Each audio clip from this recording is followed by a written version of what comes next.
start things off with a meeting between two of the big underachievers of the season so far. It saw Coventry City come from 2 goals down to win 3-2 at home to Luton. 3-word reviews for Coventry. That CovPod says might be back. Luke says Sims right unplayable. Matt says never doubt Robbins. Warren says that's for Dabo. For Luton, Dan on our Patreon says 2 steps back. Ben on our Patreon says still cannot defend. Ollie says absolute piss take. Kuhn Sarzi says end the season. Of course, a repeat of the 2023 playoff final, this meeting between these two, just in case you wanted an extra bit of narrative for this one. Don't think we really needed it, though, to be honest, because a red card, ridiculous comeback, a 91st minute winner. What a game this was, Justin. Yeah, it was brilliant. It really was. Both sides showed moments of quality and justification as to why we predicted them to finish in the top 2, Ryan. How about that? But then the defending from both sides was incredibly poor, and that was the reality of both the team situations. But it made for the showed us reasons why they're not in the top 2. Exactly. But that made for the spectacle it was, wasn't it? It was a brilliant game. Yeah, it really was. Coventry started the game well, I thought, but then suddenly found themselves 2 goals down.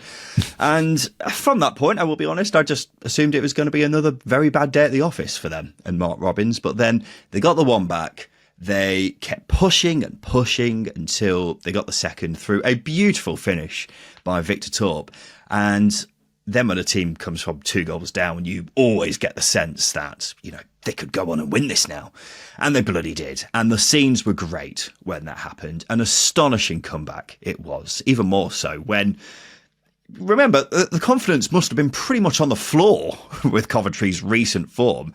Just 4 points from 8 games prior to this. So the fact they managed to, have this turnaround after being 2 goals down is remarkable. Yeah, it was. I mean, they were playing like a team who didn't lack confidence. They were still pushing and pushing and pushing despite being 2-0 down. And I think for a large part of the game, actually for the entire game, they were the better side. And it's no surprise really when you consider how much quality they've got within the team. And I think it was just decision making in the moments that let them down. You look at the way they gave away the penalty. It was just clumsy. And I think it was just, as I say, moments like that just really sort of put them down in this game, but they recovered quick. And I think the second half is a reminder that this Coventry team is going to hurt you. If they just smarten up defensively, very key variable there.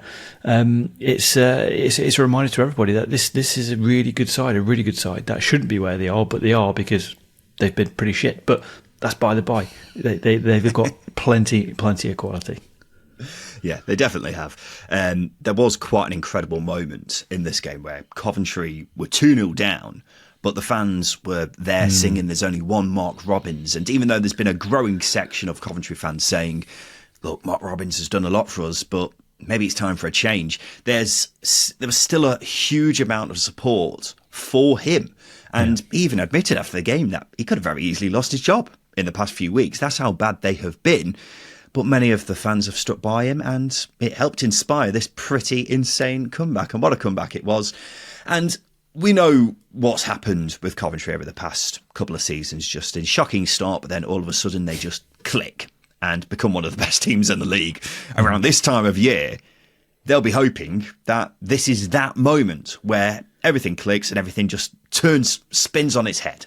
You'd hope so. I mean, there are several factors that worked in Mark Robbins' favour here. I mean, a couple of tactical changes both before the game and in-game. Went back to a back 3, brought Jack Redoni on at wing-back, taking Liam Kitching off.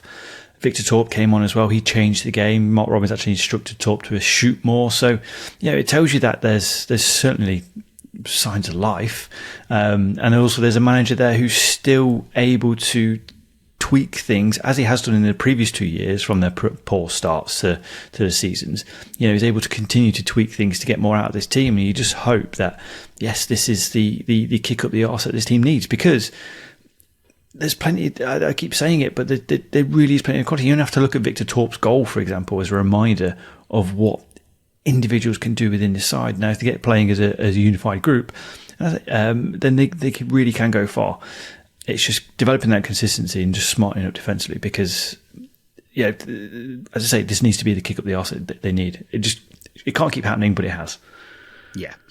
You're absolutely right, Justin. Hopefully this is the big boot up the backside that kickstarts their season. I was looking at the last couple of years and, around the time where Coventry just suddenly clicked and started being good. Last season, they won the 3-0 at Millwall almost out of nowhere and then went on to lose just 1 in 13. The season before that, it was more of a gradual kind of turnaround. But they were both around this time of year. So we'll see if this is the moment that Coventry do start coming good. Fingers crossed that is the case, because they shouldn't be struggling as much as they are. We all know that by now. Got to be said, 4 of their next 5 games are against Middlesbrough, Sunderland, Sheffield United and Burnley. So it's going to be difficult for them to, make this the moment where everything changes. But we know that this Coventry team has a lot of talent in it. And when they get going, they are a nightmare to stop. So if that is going to happen again this season, let's hope this is the moment that does happen. So a great result for Coventry. Terrible result for Luton. And just as we thought they were turning a corner after that 3-0 win against Watford last week, as they were turning the corner, they've been smashed into by a big Haji Wright lorry, because this result means it's back-to-back losses. 7 losses in 12 for them now. And perhaps most startlingly, Justin, they've dropped into the bottom 3. Mm-hmm. Yeah, well, I thought it was a really poor performance overall, to be honest with you. I just thought they were clinical in the first half here. Nothing groundbreaking. They could have been a little bit more productive going forwards, but there's no excuse for the momentous retreat they put out in the second half. I have no idea why they camped in their own half for the entirety of the second 45. It made absolutely no sense to me, and you're absolutely right. I think the result, just when you think Luton are turning a corner, I know you can say that they performed relatively well against Sunderland in midweek after that weekend win last week, but they're not building on these positives that they're creating. That Watford win should have been a catalyst for them last weekend, but it wasn't. And I just think this is another example of them having a very, very soft underbelly. And it just, how often and how can it keep happening? It's week in, week out. And unfortunately, we can keep looking at the players, but at what point, if you haven't already, do we start to question Rob Edwards? Yeah, well, Rob Edwards said after the game that he felt as bad as he ever has done in football after this game. And also took the blame for it going so pear-shaped. Whether he takes the blame or not, it's not a good look for Luton, is it? And look, I was feeling pretty positive about them this time last week after they beat Watford in very impressive fashion. But as it was alluded to earlier by one of the 3-word reviews, it feels a lot like it's 2 steps forwards, 5 steps backwards with Luton, doesn't it? It's really quite frustrating. What I will say is, there has been a lot of positives to take from the 2 defeats this week, I think. Against Sunderland, they actually played pretty well, but just came up against a very stubborn team. And then, they weren't amazing in the first half, but they were 2-0 up away at Coventry. So, there's still certainly positives to take from that. And sure, Coventry had a lot of chances before scoring their first goal, but I think Luton handled the game pretty well from a tactical perspective. So I think there is reason for encouragement despite back-to-back losses, but look, if they don't follow this up with a good result, then the concerns just come flooding back in, don't they, Justin? And that's where Rob Edwards would once again find himself under pressure. Yeah, I mean, I disagree with you entirely there. I think what you can say, there are signs of encouragement. I just think dropping a 2-0 lead away from home when you should be managing that fixture out. You mentioned it earlier, Coventry's form has been terrible. That was a game that Luton really should have managed, but unfortunately defensively they were a shambles. They allowed Coventry to attack them and get at them, and they just dropped off massively into a shell that was unknowing of a Luton side of 2.5 years ago. I think they're too nice. I've said it time and time again this season. They're too nice. They've got really soft underbellies and can be got at, and that is just not what you would identify with a Luton team. So whilst you can say, yes, you can take positives out of defeats, I don't think you can at this point, because they need wins, they need points, and they're not getting them. It doesn't matter how they come at this point. They need to start accumulating points. Otherwise, they're going to be in trouble. We can get to January and them being around this position. We can't keep saying, well, they did play well, but they lost. No, fair enough, Justin. Before we move on, we have to give a mention for Luton's statement, which they put out this week. It was in response to Elijah Adebayo once again being the subject of racist abuse. Obviously terrible, but Luton's response was quite brilliant. This bit particularly being the highlight. To the individual who cowardly dropped into Elijah's DMs, we know who you are, and you know who you are. You're not a faceless account, one which we have sadly become accustomed to reporting in recent years. But as if you have the balls to come to Kenilworth Road and say it to his face, we dare you. If you do, you'll be faced with everyone at Luton Town Football Club standing side by side with Elijah. Such a good response, and well done to Luton for that response. The police are looking into it, so hopefully the horrible little wanker gets what's coming to them.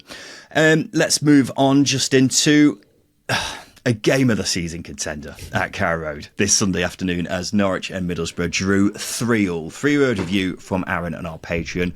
Boya bloody science. Flippin' heck, if you thought the last game was good, this game was insane. 6 goals, both teams coming from behind at some point, beautiful football, 2 screamers, a missed penalty, a straight red, a bizarre own goal. Justin, this genuinely must have been one of the best games we've covered in the time that we've been doing this podcast. It genuinely was enthralling. You know, it encompassed everything, didn't it? The amount of quality you had on display was there. The drama of obviously the penalty, the red card, and obviously late in the game, Kenny McLean, and then you've got the bizarreness of the own goal as well. It just had absolutely everything. And to be honest, it was a nice, refreshing change from the usual Sunday afternoon games we get because they've been relatively dull. So this one definitely made up for the entire season's worth of 1-1s and whatnot. But I think Thorup, the Norwich manager, summed it up perfectly. He said he won't last long if games come as hectic as that one, which I don't know whether that meant a mental breakdown or just getting overwhelmed by it all. But I can't imagine being emotionally invested in that game, whether you're from a Norwich or Borough perspective, because that was just absolutely mad. Yeah, it really, really was mad, wasn't it? And you know when people use the old cliche from my big box of cliches, I didn't want that game to end. This genuinely was one of those games for me. I did say on Friday that I was expecting it to be a great game because they're 2 of the best footballing sides in the league. I don't think I expected anything like this. I actually felt a bit breathless after this. I'm not sure if it was the game or the curry I had last night, but maybe it was a bit of both. I don't know. Just your physical demeanour. Maybe that too. Whatever the case, an unbelievable game which really showcased the utter carnage, but also the immense quality we often get in the Championship. So I applaud these 2 teams, Justin. I don't really know where to start. I suppose one place to start is Boya Saeens, who scored both of the screamers in this game. The first one was a beauty, and then he somehow topped it with the second, which was a ridiculous goal, Justin. And now he's got 10 goals for the season. Got quite a bit of space at the top of the goal-scoring charts in the Championship now, with Josh Maja, the only other player to have more than 5 goals this season. He is having a ridiculous campaign, isn't he? Fucking hell. Is he capable of scoring a normal goal? Come on. Just a regular run-of-the-mill finish. It was disgusting, instinctive technique on the first and second goals. And, it's befitting of a player who's having a really, really good season. His confidence is high. I mean, that second goal, I think, showcases how high his confidence is. Because for him to turn and immediately hit it while he's on the turn and get that much power and accuracy on it, I don't think you do that. Even if you have half the amount of confidence he has at the moment, it was just outstanding. And I think I said it maybe last month. I compared him to Saeed Benrahma in just the way he plays, the way he cuts inside, and the technique he delivers with his strikes. It is fantastic. And I think I predicted him to easily hit double figures, and that was very low. I lowballed him there. I'd be surprised if he doesn't hit 20. Just unbelievable. Yeah. I think you might be right that 20 may be getting towards his kind of ballpark now. I think you're also kind of lowballing him, Justin, with the Saeed Benrahma comparison. I think right now you're looking more like Eden Hazard, aren't you? Because he's been ridiculous, hasn't he? Yeah. You're absolutely right. You don't shoot from there.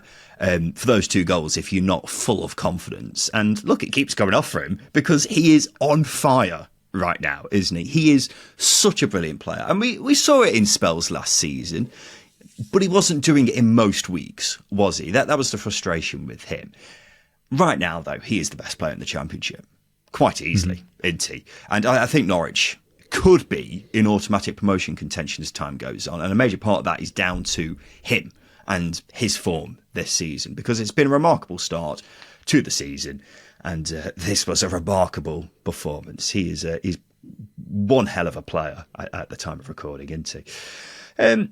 What do we cover next, Justin? I suppose that own goal deserves a shout, doesn't it? That was one of the most bizarre things I've seen this season. It was the goal that made it 3-3, by the way. Seny Dieng scrambles across to stop a wayward cross from going in and instead parries it onto his own foot and just kind of like a bicycle kick into his own goal. It's just bizarre, wasn't it? Yeah, easily done, I think. It's frustrating. I think for obviously Borough to be pegged back like that is a real kick in the nuts, because I thought they managed the game pretty well, to be honest with you. I thought they were deserving of the 3 points, but I think that just summed up the madness of the game. It was just one of those moments that as a goalkeeper, I think because it bounces right in front of him, it's just a very awkward one.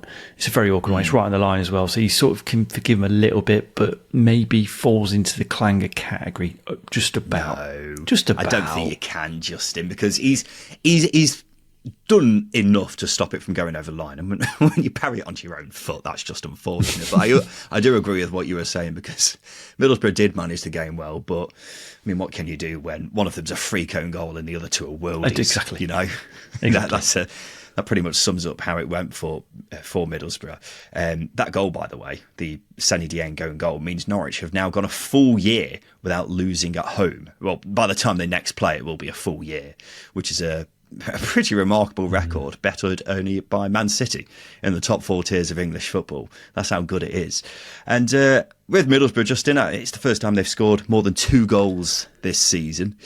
Let me tell you, they definitely should have done it earlier this season, as we've been banging on about repeatedly. They do have a habit of not being the most clinical in front of goal.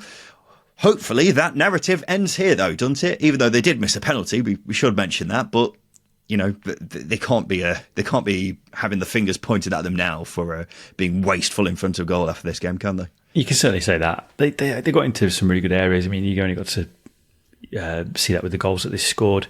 They were decisive as well in the key moments, and got the goals. I almost ironically thought they created enough chances to score 6, but you can't take anything away from their attacking performance, because it's a really good away game, really hard place to go, Carrow Road, and you put up a display like that in front of the opposition. I think certainly a lot of positives to take away from Michael Carrick's side. I think it's just frustrating because, as you pointed out, two sign screamers and a free home goal, just really, really unlucky not to come away with 3 points. Yeah. It was the kind of performance which we've seen quite a lot from Middlesbrough this season, but they did all the hard work in terms of putting away the chances for once, and then they just got punished by 3 pretty freak goals in a way, I suppose, didn't they? I think the fact that Tommy Conway got 2 goals is really important. Yes, he did miss a penalty, but he's been one of the key instigators for missing a lot of chances recently. He was excellent here, though. Quite funny, because he was actually apologising to the away fans after this game, despite scoring 2. How often does that happen? You know, Ben Doak, though, phenomenal again. Honestly, 18 years old, is consistently proving to be Middlesbrough's most dangerous player. It's quite ridiculous for someone who is 18, and his run for Borough's second goal actually was excellent. Hayden Hackney was exceptional here as well. So many players actually for both sides had great games, and it all contributed to this just being a great spectacle of a game. And I really like these 2 teams, Justin. I think they play great football, love to get on the front foot, and are just a credit to the Championship, aren't they, as well? A lot of talent in their ranks. And furthermore, I hope they're both fighting for promotion come the end of the season, Justin, because they are. You're laughing, but I think they are a credit to the Championship and would deserve that kind of recognition.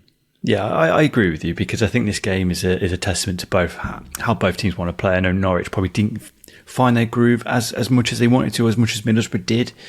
But you look at the individual quality that was on display for Norwich, you can't really take anything away from them. So yeah, it was a fantastic game of football for both sides. And as you rightly say, if they play like that most games, they're going to get a lot of positive results between them, and could well be fighting for promotion. It's just whether or not Middlesbrough can keep repeating this attacking performance and putting away the chances, and Norwich can keep teams at bay, if you like. So yeah, lot of variables there for both sides. But yeah, you are right. Both wonderful teams to watch. Yeah, absolutely. Right, we've already spoke about one comeback. I suppose the Middlesbrough Norwich game actually had a couple of comebacks as well. Well, here's another one. This is probably the most remarkable one of all. It was at home park as Plymouth came from 3 goals down to draw 3-3 with Preston. 3 red reviews for Plymouth. Callum says papers over cracks. Jack says 65 mins grim. Argyle memes says why torturers? A crazy game, Justin. Not the first time we've said that in this episode, but this was also a crazy game. Yeah, it's the sort of chaos we've come accustomed to at home park, isn't it? Plymouth have scored 3 goals in 3 of their 6 home games so far this season. So, it's good going. So people are definitely getting their money's worth there. But the game itself, is crazy. I mean, firstly, for Preston to create as many chances as they did away from home is spectacular. But for Plymouth to, not give up, to keep going and take the 3 chances that came to them, it was quite remarkable. So, huge turnaround and hopefully a bit of a spark there for Wayne Rooney because they've been really poor over the last few games. Yeah, they have, and they were really poor for the first 65 minutes of this one as well. Because Preston absolutely battered Plymouth in that first half. They really were in cruise control and perhaps should have been more than just 2 up at half-time.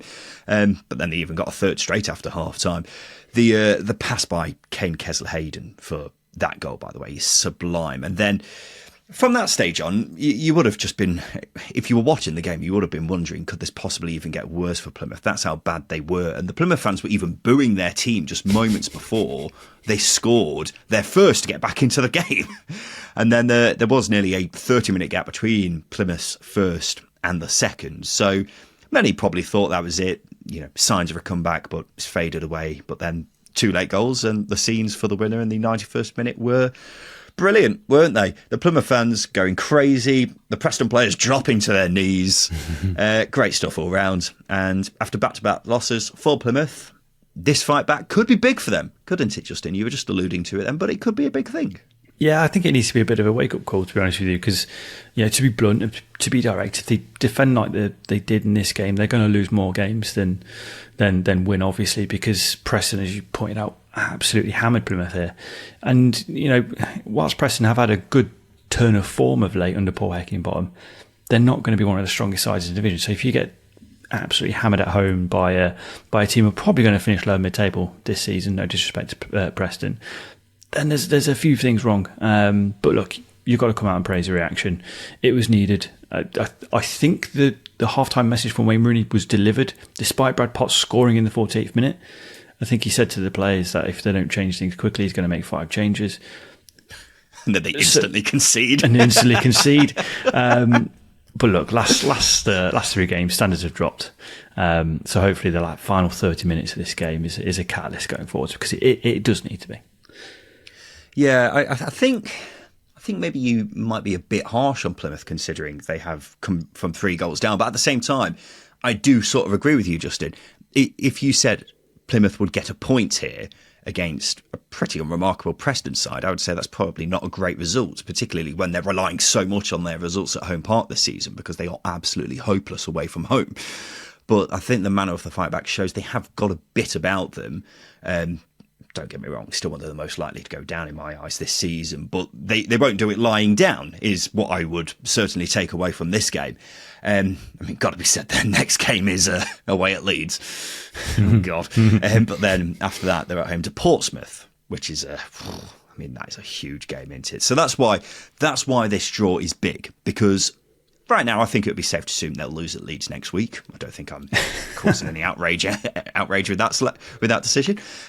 So if they were heading into that game against Portsmouth off the back of 4 losses, assuming they would go on to lose here, then that would have massively knocked the old confidence for Plymouth. So this gives them something to hold on to. So that's why I think this fight back was so important for Plymouth.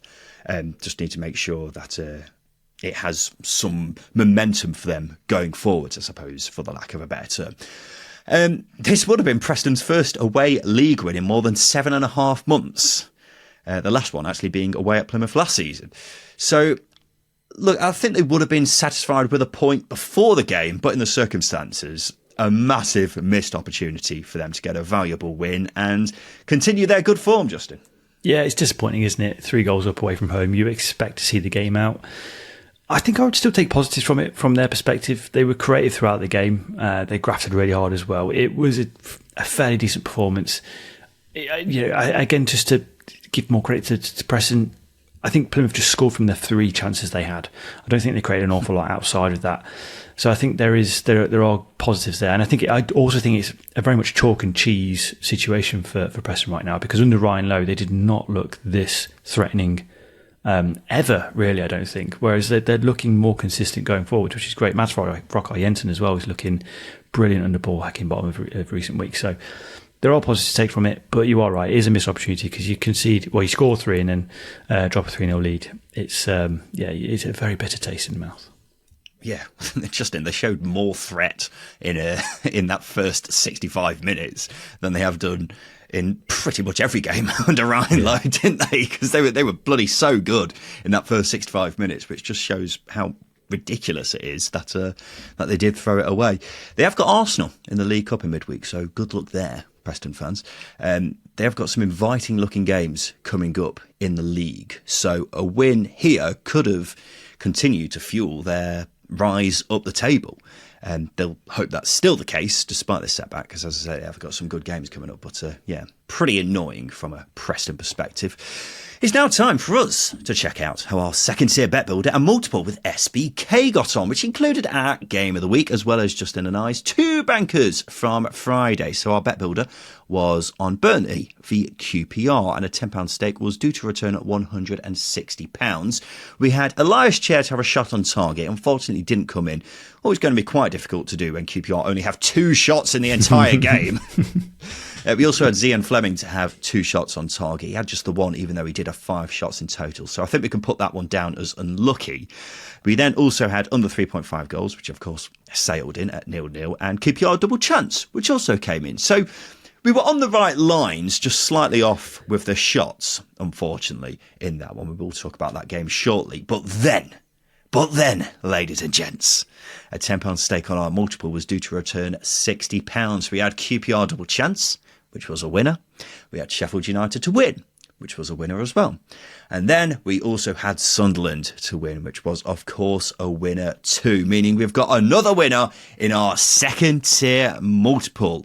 And Justin, that's our second winner in 4. We're in form all of a sudden. It is form. It's form of a mid-table team, I think, as well, which is absolutely where we want to be. It's progress. It's progress. We love that. We are Preston. We are the Preston when it comes to our multiples. That's what we're aiming for this season. A pretty remarkable turnaround from us. So we'll see if we can keep this run of form going, Justin, when we are next back in Friday's preview show with SBK. Let's take a little break, Peachy. After that, we'll talk about Sunderland, who are now 5 points clear at the top of the Championship, and Michael Smith, flipping heck.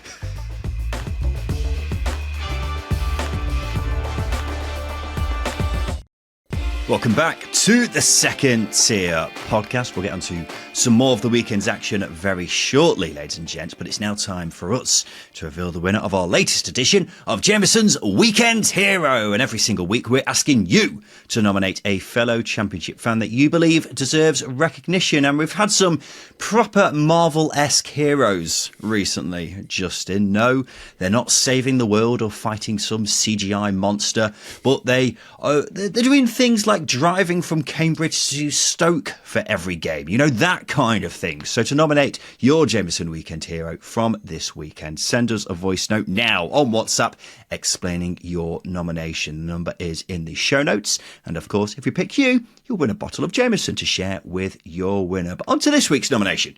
We've got this message from Dan, who wants us to nominate Adam. Hi guys, my name's Dan. I'm a Sheffield Wednesday fan. I'd just like to give a shout out to Adam Wood. We've been going to games with each other for the past 10 years, although not as many now as we like due to relocating to London.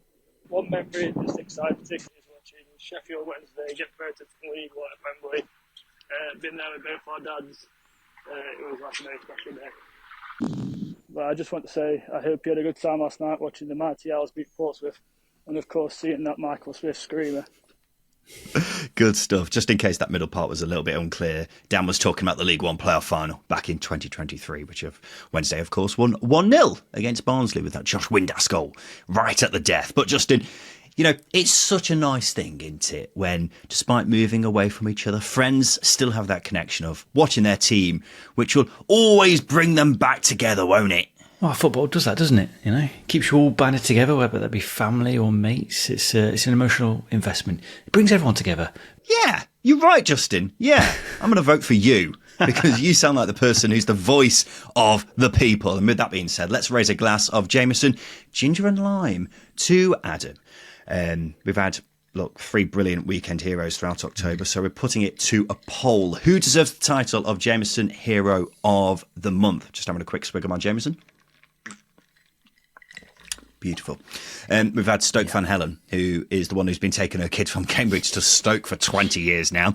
Derby fan Adi, who's been going to home games for more than 30 years since growing up next to the old baseball ground. And Sheffield Wednesday fan Adam, who you just heard there. And you can vote for your favourite on X and Instagram at Second Tier Pod. The winner will win a special second tier football shirt, and they're very nice, so we'll point that out as well. Remember, you can nominate your Jameson Weekend Hero right now by sending us a voice note on WhatsApp. The number is in the show notes, so just 60 seconds explaining your nomination and you'll be in with a chance of winning a bottle of Jameson. Hey, Justin, just saying, Christmas is on the horizon. Bottle of Jameson, brilliant present. So get involved. You must be over 18 to enter, UK only, and T's and C's apply. Let's move on to some of the action from the weekend then, Peachy, and we'll go to Sunderland, who are now 5 points clear at the top of the Championship after a 2-0 win against Oxford. 3-word review for Sunderland. Ralph on our Patreon says cruise to victory. Dan on our Patreon says 9 points weak. SCH, he says, canny, aren't we? Lee says, banana skin my arse. Yeah, the biggest banana skin in the Championship this weekend is what I believe you said, Justin. Yeah, I stand by that. I would argue that Sunderland are probably the first team this season who have made Oxford look clearly the second best side. So kudos to Sunderland for doing that. Okay, a very diplomatic answer there. You're really going for the electoral kind of role here, aren't you? The politicians thing with what you were saying a minute ago. Yeah. Oh yeah, keep it good simple. Stuff. First thing to mention from this game is that the sprinklers were accidentally turned on during the first half of this game, which was quite funny. Accidentally, sabotage. Yes. Yeah. Matt Letitia over it. Yeah, it's one of those rare sights in football, which I've seen happen a couple of times in person, but always gets a laugh from everyone in attendance. But look, this was pretty much as comfortable as it gets for Sunderland, really, wasn't it, Justin? Well, that's what I was saying. It's Sunderland, probably the first team this season who've made Oxford look clearly the second best side, and that's a compliment to both Sunderland and Oxford, because Oxford have been a very decent outfit in every game they've played so far this season, bar this one, because Sunderland made them look, second best. It was an arm's length job from Sunderland. They controlled the ball, nullified Oxford to barely anything throughout the game. It was as comfortable and easy as you get for a 2-0 win. I think, it was one of those games that really Sunderland didn't need to create an awful lot either. They took the chances when they came, they did. They controlled the game, controlled the ball. It was a really mature, I wouldn't say easy performance, but just one of those where they were just in cruise control for most of the afternoon. This was only the second time in 994 days that Anthony Patterson missed a league game in goal for Sunderland, and his replacement Simon Moore could not have asked for a better game to come in for, because he did not have much to do at all. Sunderland were so in control here and massively looked a class above Oxford, didn't they? Let's be honest. Wilson Isidore's goal was a proper beauty, a volley from the ball coming over his shoulder, wasn't it? Absolutely gorgeous. He was great. Dan Neil was fantastic in the middle of the park. Joe Bellingham just seems to be getting better and better. And the defence kept Oxford well at bay. It was made pretty routine by Sunderland in this game, to be honest. And this win, plus draws for Burnley and Leeds, means Sunderland are 5 points clear at the top of the table. Only 6 teams in Championship history have won more points at this stage in a season than Sunderland have. And Justin, I think we were talking about this before, whether this fantastic start means Sunderland are legitimate promotion contenders. You've got to say they definitely are now, haven't you? It's getting harder to make the case that they aren't. And the reason why I say that is because this is a big week for Sunderland. 3-game week, it's a difficult one. You get to this third game and you get leggy, you get tired, but they made this game look the easiest. As I say, that 3-game week where you've got opposition in Hull, Oxford, and obviously Luton in midweek, they all will ask questions of their own. And Sunderland answered them. Midweek against Luton, they weren't at the best. Sunderland, they came out with a win. Here, they were at the best, and they came out with a very comfortable win. It's a lovely balance that they found. And as I say, it's making it very hard to make the case that they aren't legitimate promotion contenders at this point, because they're just answering every single question they get asked. And they're doing it with relative ease. It's brilliant. Yeah, you're absolutely right. They're not showing any signs of slowing down either, which is the frightening thing, isn't it? And one would assume they still have gears to go, considering this is a young team still getting used to a new manager. I think one of the most impressive things for me, because let's be honest, there's quite a few impressive aspects to this team, is the kind of wins they're getting, Justin, because they're able to get those scrappy wins like they did against Luton in midweek. They're able to get... they're able to take one of the weaker sides in the league and just sort of bypass them. And you look at the likes of Burnley and Leeds, they're struggling to do those, one of each of those two things. I'll let you guys decide which one's which in that regard. But this is the sort of thing a promotion contender does. And we're seeing more and more of these promotion credentials every single week. And you're right, every problem that they have just seems to get solved. Who's going to play up front for them this season? Well, Wilson Isdall's now got 4 goals in 6 games. Oh, Dan Ballard's injured, is he? Well, here's Chris Mepham. He's been sublime. Jack Clark's been sold. Well, let's give Romain Mundell a go, who's been excellent since coming in.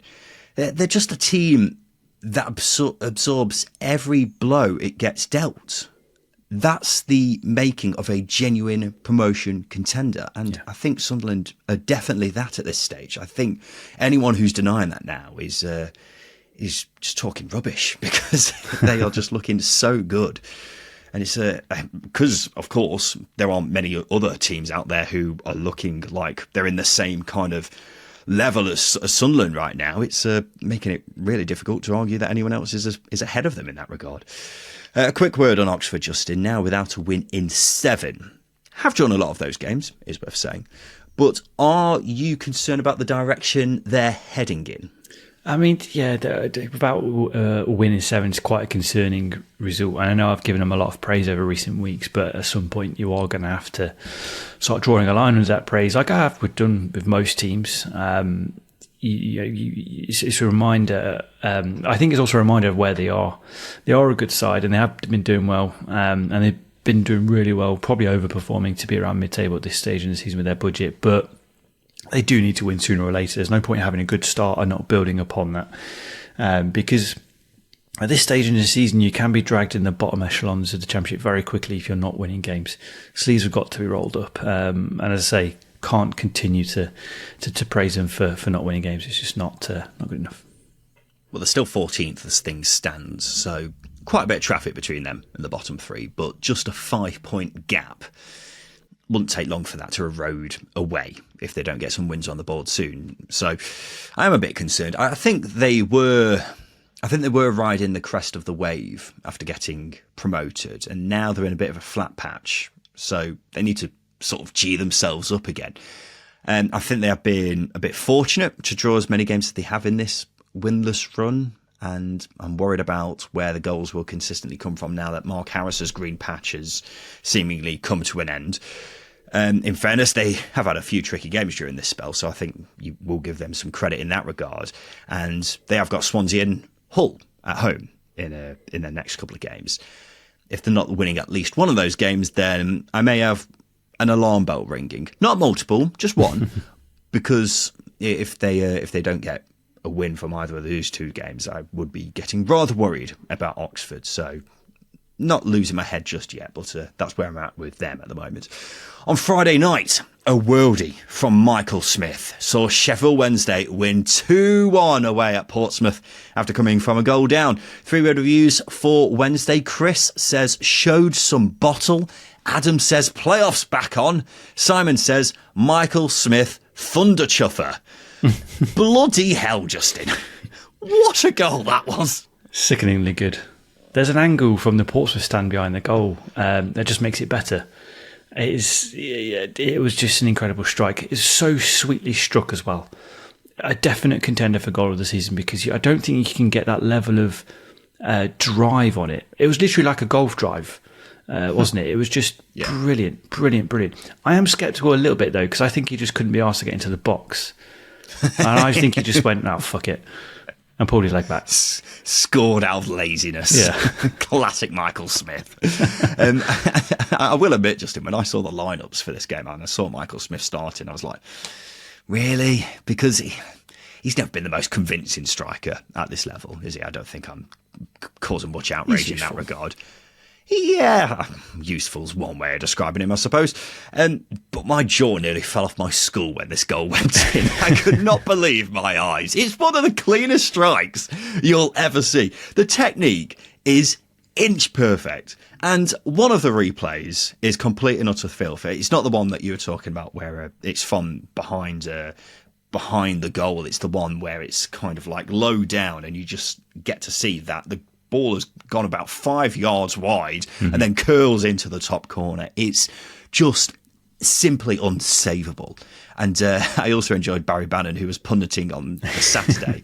They were showing replays of the goal. Bannon was stood next to Smith when he shot, and he admitted he was telling him not to shoot, which just goes to show how outrageous this goal was. A crazy goal, and what a way to win a game as well. What did you make of the game as a whole, Justin? I think game of two halves probably just about sums it up. Yes and no. I thought Wednesday were okay in the first half, so maybe I don't think Portsmouth edged it too much. They weren't great, they weren't bad either.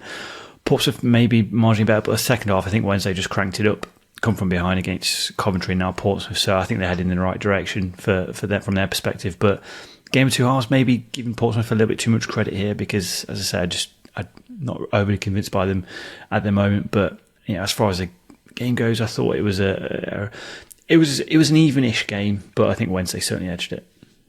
Yeah, a good result for Wednesday, who have picked up a bit of form now. 1 loss in 6 for them. And what's that on the horizon, Justin? Did someone say the Steel City Derby? The first one in over 5 years? Not long to go now. Yes. We'll talk about the red side of Sheffield very shortly, but always good for Wednesday to get a bit of form heading into that one. For Portsmouth, they are now back on the bottom of the table after QPR's draw. Still just one win all season. And when you see Michael Smith score a worldie from 30 yards out, Portsmouth aren't catching a break, are they? Yeah, it's not really happening, is it? It's not going great. I think I probably, again, carrying on my narrative of Portsmouth of late, just wasn't overly impressed with them in this game. And you can say that, okay, it wasn't going to be their day after Michael Smith scored that screamer, but when you consider the fact that there's only been 3 games this season where they've created more than their opposition, they've kept just 2 clean sheets this season, they just don't look like a side that's hard to beat for me at the moment. You can give them credit for being valiant in their earlier run of games at the start of the season, but they're playing teams now that are closer to them on paper and quality-wise, from a quality perspective, that is. But they're still looking second best. So I am starting to get really worried about them. Yeah, I thought they were perhaps worthy of a draw in this game, and I know Sheffield, John Mousinho said that after the game as well.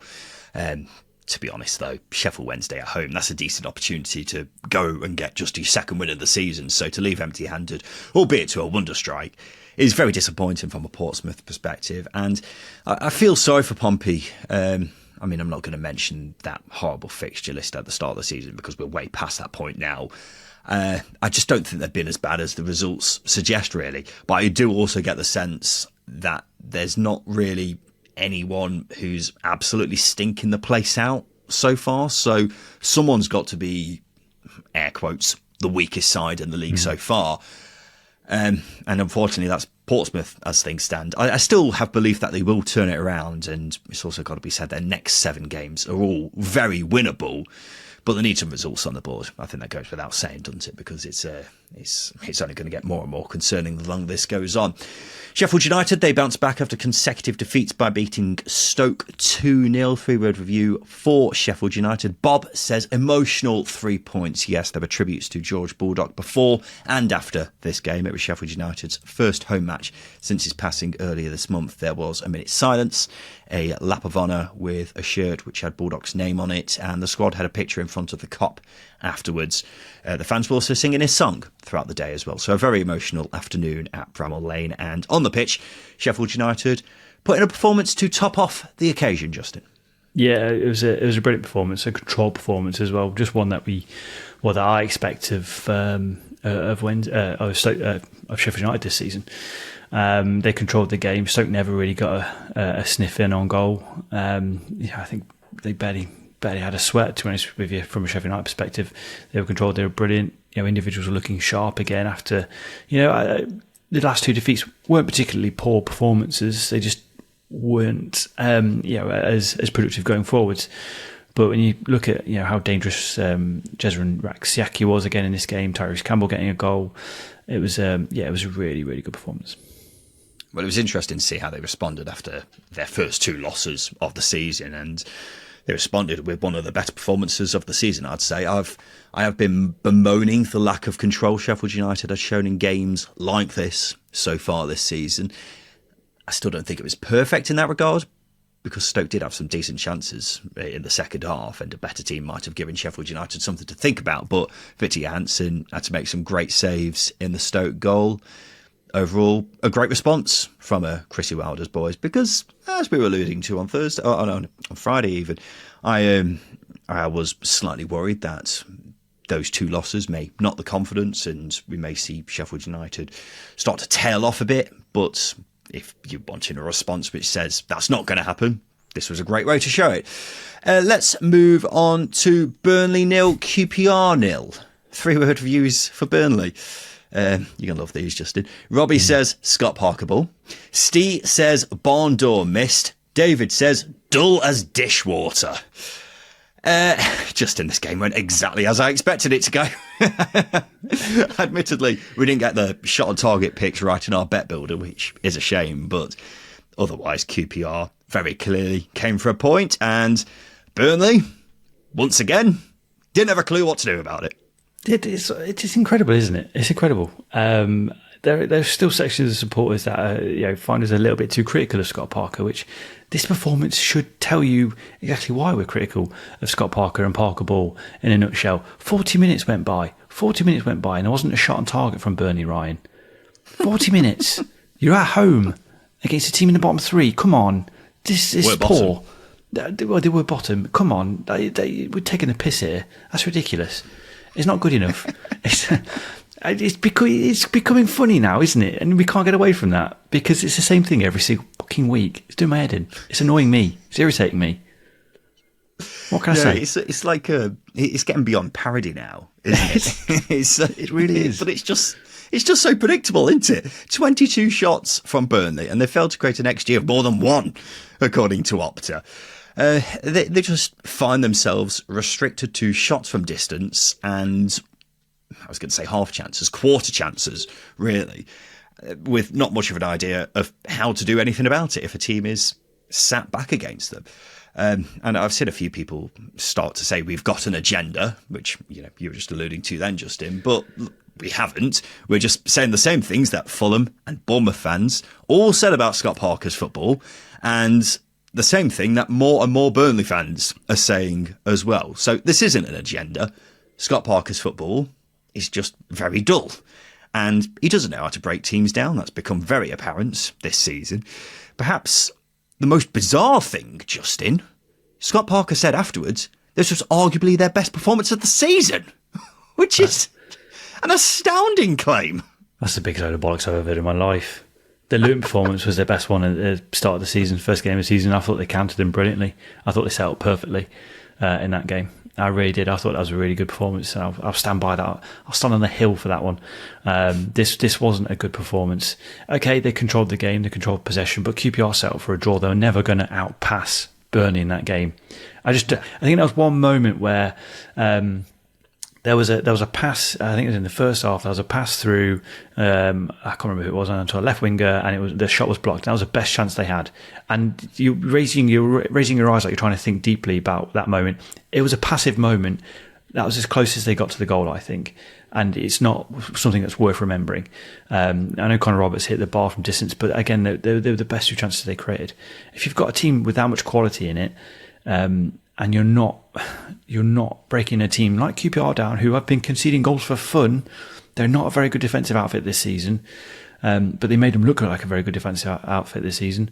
Then there's problems. There's problems with your style of play. You need to fix it. And unfortunately, in 4 seasons in the Championship, Scott Parker has never fixed it.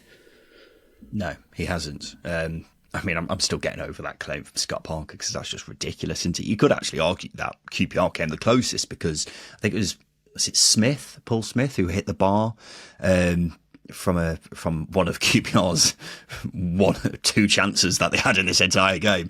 That was possibly even the closest anyone came to this. But yeah, but you're right, Justin. It's a pretty mad claim from Scott Parker, considering they have won away at Luton and Leeds this season. Because look, Scott Parker knows what to do in those kind of games, doesn't he? We'll give him full credit for that. And we haven't given him full credit for that. But Burnley will play a lot more games against teams who are just happy to soak up everything that they throw at them. Mm-hmm. And it's proven to be a gigantic problem for them because this isn't the first time this has happened this season. And we're not really seeing too many examples. We're seeing more and more examples of it not working for them than it is working for them. So that's something they've desperately got to sort out. Otherwise, you can forget about automatic promotion as far as I'm concerned. A great point for QPR, though, after a rough patch of form for them. Their next 3 games, Sunderland, Middlesbrough and Leeds. So very tricky, but they'll take encouragement from this. I'm sure they will. A pretty funny tweet I saw from a Burnley fan at this game whose pie essentially exploded in his hands after it was hit by a shot from a QPR player. One QPR fan responded to that tweet by saying you've only got yourself to blame if you sit away from the goal when our strikers are in town. Which I thought was good stuff. And the final game we'll cover here today, ladies and gents, is the Leeds game. They've now drawn 3 of the last 5 after being held to a 0-0 draw away at Bristol City. 3-word review for Leeds. Ian says well below average. Ollie says absolute ball fest. Darren says watching paint dry. For Bristol City, Phil on our Patreon says another bloody draw. ZXZ says should have won. Quite a big moment for Bristol City because Liam Manning came back for this game after the passing of his son, who was recently born not too long ago. He put out a statement earlier in the week thanking everyone for their support as well. So good to see him back in the dugout for this one. But look, from a Leeds perspective, Justin, it's one of those games, Justin. It's one of those games again where Leeds United, I'm going to say that word again, flat. Yeah, you're probably right. I sort of knew this was coming as soon as the final whistle went in this game, because you've been pushing this narrative for a few games, and I've been fighting against it. But this was a bit of a flat performance. I don't know if it was the early kickoff. I know they've not got a good record of early kickoffs this season, so that might be an impact. But I think it's a pretty poor excuse for a professional footballer to say that, well, we're starting a game 2.5 hours too early, so we're not quite at it. It's not quite where excuses should be. But look, they had a couple of big chances that they didn't take. They controlled possession, but you are right, it was a flat performance and probably an opportunity missed here for Leeds. Yeah, it feels like, I mean, he's relatively new to the team, but Elijah Ramazani was a big miss for Leeds in this game, and he's out injured for I think it was 6 weeks, up to 6 weeks he's going to miss now for Leeds, which feels like a huge blow, doesn't it, Justin? Because he has looked really, really impressive and a bit of a lightning rod, really, for Leeds in recent games. But it just feels very Leeds, doesn't it, for them to, struggle against Watford in midweek and now settle for a goalless draw away at Bristol City after putting in such an impressive performance against Sheffield United last week. Just feels very Leeds this season based off this 3-game microcosm of their season. So again, got to be better, but is that going to happen? We need to see more games where they do have that kind of Sheffield United performance as opposed to being flat as a pancake, which unfortunately does seem to be a bit of a common theme with Leeds, which is a massive surprise considering the amount of talent they have in their team. Justin, let's do the polls. Grabbing my phone, this is part of the show where we give the listeners 3 questions on Twitter because we want to get their thoughts on everything to do with the Championship. So the first question we asked was this: is Boya Sainz the best player in the Championship right now? Yes or no? If that's not over 90%, I'll kick off. Yeah, well, unfortunately, Justin, you're going to be very disappointed. 66% of people 66%? said no. Said no. We fucking morons. What's going on here? You can't call our listeners Sorry. morons. Sorry. 34% of people said yes. Nobody bothered to, put any alternative suggestions in there. But, I mean, right now, he has got to be the best player in the Championship. There's just no debate around it as far as I'm concerned. Let's go to the next question. That was about Sunderland. Will they get automatically promoted this season? Just now, I don't want a outright prediction from you, but we were saying earlier in the show that they're genuine promotion contenders, aren't they? Yeah, the case is getting harder to make that they're not going to be in the top 2 for the entirety of the season. They're a really good side, and they're quite simply been the best team so far this season. So, yeah, it's hard to say no to that one. Yeah, and I think they are genuine automatic promotion contenders this season. Will they get automatically promoted is another question. But our listeners had this to say: 55% said no. 45% said yes. And ladies and gentlemen, I'm just going to give you a bit of prior warning. If you think Justin was getting hot-headed about the first question in our poll, wait until you see him after this one. Which of these chocolate bars is the best? Bounty, Lion Bar, Toffee Crisp, or Yorkie? Yorkie? Oh, really? Okay, I thought you were going to say Bounty. No, Bounties are good, and they're probably better than Toffee Crisp and Lion Bar. Although I think Toffee Crisp and Lion Bar are very close to each other, aren't they? On the old chocolate family. Put the poll together, yeah. Split the vote there between the Toffee Crisp and Lion voters. But Yorkie is just a lump of chocolate. You can't go wrong with it. The Yorkie Raisin Bar, ooh. Not a big fan of raisins. No, of course you're not. You don't like fruit. No. I would go Yorkie for me personally as well. I think Yorkies are quite an underrated chocolate bar, despite their rather sexist marketing from the 2000s. I also think Lion Bars are quite underrated as well, actually. I do like a good Lion Bar. I haven't had a Toffee Crisp in ages. I can't remember the last time I had a Toffee Crisp. It must be bordering 10 or 15 years. Dog shit. 41% of people said Yorkie, 22% said Lion Bar, 22% said Toffee Crisp. So as we say, split the vote between them. Would have been interesting if I didn't go for 2 chocolate bars, which are very similar. And 15% said Bounty, Justin. I think Bounty has got too many there. I think you're being harsh. I really do. I think Bounties are great. I think they're great. They're so refreshing. It's like a pina colada in your mouth, but it's chocolate. They are coconut pieces of wank. I am not interested in a Bounty at all. Again, one of those things that when you find them in a celebration tin, don't even go near. Rather just chuck them in a bin. Anyway, those have been the polls, ladies and gents. And this has been the Second Tier Podcast.